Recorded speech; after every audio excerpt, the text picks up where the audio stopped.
Big boss season 7 ఫినాలేలో పల్లవి Prashanth winner గా నిలిచి cup గెలిచిన సంగతి తెలిసిందే.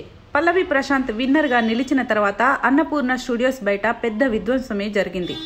అమర్దీప్, గీతూరాయల్, అశ్విని శ్రీ వంటి వార్ల కార్లను ధ్వంసం చేయడమే కాదు, సుమారు 6 ఆర్టీసీ బస్సుల అద్దాలు ధ్వంసం చేశారు దుండగులు.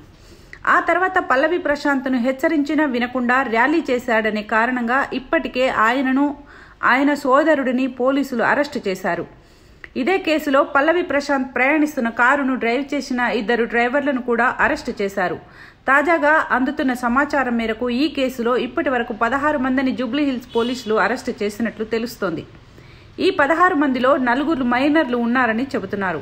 మైనర్లు మినహా మిగతా 12 మంది వైద్య పరీక్షలు చేయించి నాంపల్లి కోర్టులో హాజరుపరచనున్నారని తెలుస్తోంది. ఇక ఇదే కేసులో ఉన్న మైనర్లను జువెనల్ జస్టిస్ బోర్డు ఎదుట హాజరుపరచబోతున్నట్లు తెలుస్తోంది.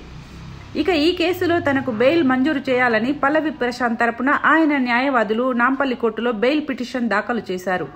ఇక ఈ రోజు బెయిల్ పిటిషన్పై వాదనలు జరగబోతున్నాయి. పరిస్థితులు బాగాలేదని పల్లవి ప్రశాంత్ను అన్నపూర్ణ స్టూడియో వెనక గేటు నుంచి బయటకు పంపించినా సరే తాను గెలిచాను, ఎందుకు వెనక గేటు నుంచి వెళ్లాలి అని పల్లవి ప్రశాంత్ మళ్లీ అన్నపూర్ణ స్టూడియోస్ దగ్గరికి వచ్చినట్లు పోలీసులు భావిస్తున్నారు. పెద్ద ఎత్తున పరిస్థితిని అదుపు తప్పడానికి ఇది కారణమైందని పోలీసులు భావిస్తున్నారు.